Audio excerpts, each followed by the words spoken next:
Hello hello friends, कैसे हो आप लोग ज़रूर भले चंगे होंगे। यह कल का वीडियो है और जा रहा है आज। तो सुबह के 7:30 बज रहे हैं। मैंने स्नान कर लिया है और स्नान करने के बाद आज जो मैंने यह सूट पहना है तो ये मुझे आ नहीं रहा था।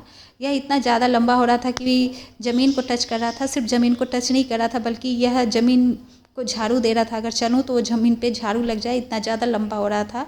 जबकि इसे पिछले साल पहना है और आज और इस साल मुझे यह इतना ज़्यादा लंबा हो रहा है। तो इसे मुझे छोटा कराना पड़ेगा। इसे कमर से ही कटवाऊंगी, नीचे से कटवाऊंगी तो घेर कम हो जाएगा। और एक सूट भी मुझे लंबा आ रहा था तो उसे भी कमर से कटवा के छोटा किया है।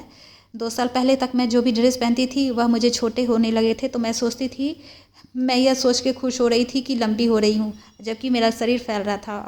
तो बस मैंने सूट चेंज कर लिया है और यह दूसरा सूट पहन लिया है। अब जा रही हूँ पूजा करने के लिए। तो मेरा जो पूजा रूम है वह सीढ़ी से होते हुए, जो सीढ़ी का घुमाव होता है वहाँ पे एक रूम है, उसी में मेरा पूजा रूम है। तो जा रही हूँ पूजा करने के लिए।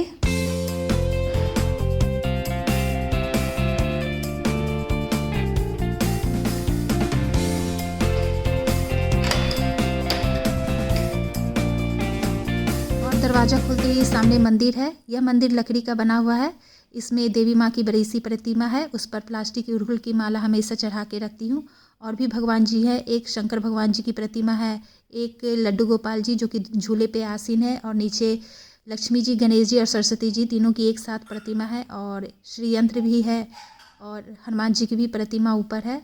तो सबसे पहले पूजा के बर्तन हटा लेती हूँ। इन्हें धोने के लिए इधर छज्जी है मेरा, इसे इधर ले जाती हूँ। यहाँ पर नल भी है तो यहाँ धो लेती हूँ। और वहाँ से एक कपड़ा का टुकड़ा भी ले आती हूँ। भगवान जी की सबसे पहले प्रतिमा पोंछ लेती हूँ। तो अच्छे से सबकी प्रतिमा पोंछ लेने के बाद फिर मंदिर को पोंछती हूँ। जितना भी इधर उधर धूल कण पड़े रहते हैं उसे अच्छे से पोंछ लेती हूँ। यह मेरा रोज़ का काम होता है इतना। तो अंदर बाहर सब जगह से अच्छे से पोंछ लेने के बाद फिर इस टुकड़े को धोकर बाहर ही पसार देती हूँ।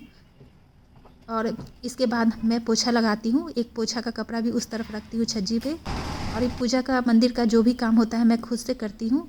और यह रास्ता है, यहाँ पे इस छज्जी पे बहुत सारे गमले लगा के रखे हुए हैं। सब में अड़हुल के पौधे लगाए हुए हैं सब में, क्योंकि देवी माँ पे अड़हुल के फूल चढ़ाई जाती है, तो इसलिए ज़्यादा करके अड़हुल के पौधे लगाए हुए हैं।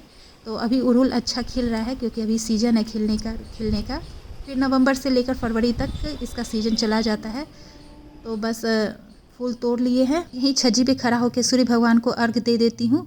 उसके बाद फिर पूजा रूम में आती हूँ तो भगवान जी पे फूल सजाती हूँ। जितने फूल गमले में रहते हैं, कभी ज़्यादा भी हुआ रहता है, कभी कम भी हुआ रहता है। ये धूप पे डिपेंड करता है। अगर धूप अच्छी होती है तो फूल भी अच्छी मात्रा में खिलते हैं, नहीं अगर धूप कम हो रही है तो फूल कम खिलते हैं। तो जितने फूल खिले होते हैं उन्हें मंदिर में सजा देती हूँ। फिर दिया में रुई बत्ती डालती हूँ और कोई सा भी ड्राई फ्रूट्स रहता है तो उस ड्राई फ्रूट्स को कटोरी में डाल देती हूँ। फिर जो लोटा है ना, उसमें सूर्य भगवान को अर्घ देने के बाद खाली लोटा को मंदिर में नहीं रखती हूँ, उसमें पानी भर के फिर इसमें रख देती हूँ। और खाली लोटा कहते हैं अंदर नहीं रखना चाहिए, हमेशा भरा रहना चाहिए पानी से। तो पानी भर के रख देती हूँ, यह कल तक इसी तरह भरा रहेगा। और दोनों दीपक में फूल बत्ती डाल दी है। घी का दीपक रहता है। एक दीपक कंटिन्यू जलता रहेगा जब तक पूजा करती रहूँगी, और एक दीपक आरती के समय जलाऊंगी। जब पूजा हवन हो जाएगा तो उसके बाद आरती करूँगी, तब उस दीपक को जलाऊंगी। और कटोरी में ड्राई फ्रूट्स डाल दिए हैं, तो इतना तैयारी करना होता है। और इसके बाद हाथ में फूल लेकर भगवान जी पे ध्यान लगाती हूँ। फिर एक आसन बिछाती हूँ अपने बैठने के लिए। इस आसन पे बैठ के गीता का पाठ करती हूँ। तो सामने गीता रख लिया है और हुमादानी में गोईठा डाल दिया है, थोड़ा सा गोईठा का टुकड़ा डाल दिया है। और उसमें थोड़े से कपूर डाल देंगे। और इसमें एक डब्बा में हुमाद की सामग्री रहती है, सब कुछ उसमें मिला हुआ रहता है। धुमना, गुग्गल, लकड़ी जो होता है हुमाद की, वो रहती है। और फिर उसके बाद गीता का पाठ करने के बाद हवन कर लेते हैं। चापम शोक विघ्न मानसः। संजय ने कहा, युद्ध भूमि में इस प्रकार कहा, अर्जुन अपना धनुष तथा बाण एक और रख दिया और शोक संतप्त चित्त से रथ के आसन पर बैठ गया। ओम भूर्भुवः स्वः तत्सवितुर्वरेण्यं भर्गो देवस्य धीमहि धियो यो नः प्रचोदयात् स्वाहा। हवन हो चुका है, इसके बाद आरती करना है। यहाँ आरती करने के बाद ऊपर जाऊंगी और घर में घूम घूम के सब जगह दिया दिखाऊंगी, किचन में भी दिखाऊंगी, सूर्य भगवान को भी दिया दिखाती हूँ। तुलसी जी का एक पौधा है उसमें भी दिया दिखाने के बाद फिर दिया रख दूंगी और प्रसाद उठा लूँगी। तो इस तरह से पूजा हो जाता है।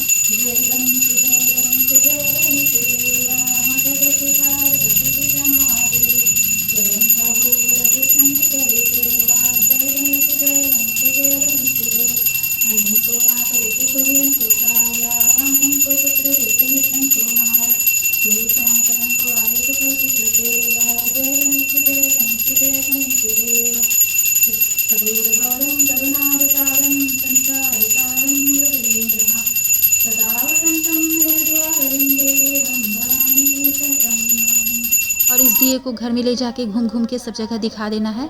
फिर वापस आ गई हूँ और इस दिए को यहाँ रख दिया है, प्रसाद हाथ में ले लिया है। और यह जो हुमादानी है इसे हॉल में रख देंगे। इसकी खुशबू से वातावरण शुद्ध होता है, इसके धुएं से वातावरण शुद्ध होता है और हॉल में खुशबू भी फैलती रहेगी।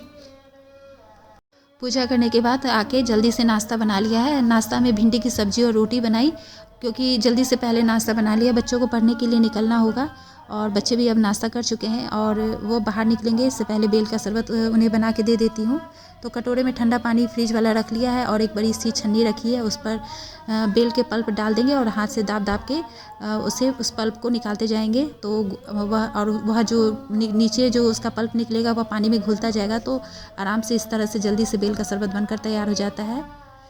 अभी वॉइस ओवर कर रही हूँ और बगल से लाउड स्पीकर की आवाज़ आ रही है। पड़ोस में शादी है, अभी शादियों का मौसम है, तो कहीं ना कहीं से लाउड स्पीकर की आवाज़ घर तक आती रहती है। कभी किसी के घर में कभी किसी के घर में शादी होती ही रहती है। तो और बाकी दिन कुछ स्पेशल हुआ है, इसे कल के वीडियो में दिखाऊंगी। वह क्या हुआ है आप इसे कल के वीडियो में देखेंगे। तो आज के वीडियो में इतना ही। अगले वीडियो में हम फिर मिलेंगे और यदि आपको वीडियो पसंद आए तो ज़रूर लाइक करें, कमेंट करें, तो इससे मुझे पता चलेगा कि आपको वीडियो पसंद आ रहे हैं। तो अगले वीडियो में हम फिर मिलेंगे, तब तक आप स्वस्थ रहें, मस्त रहें।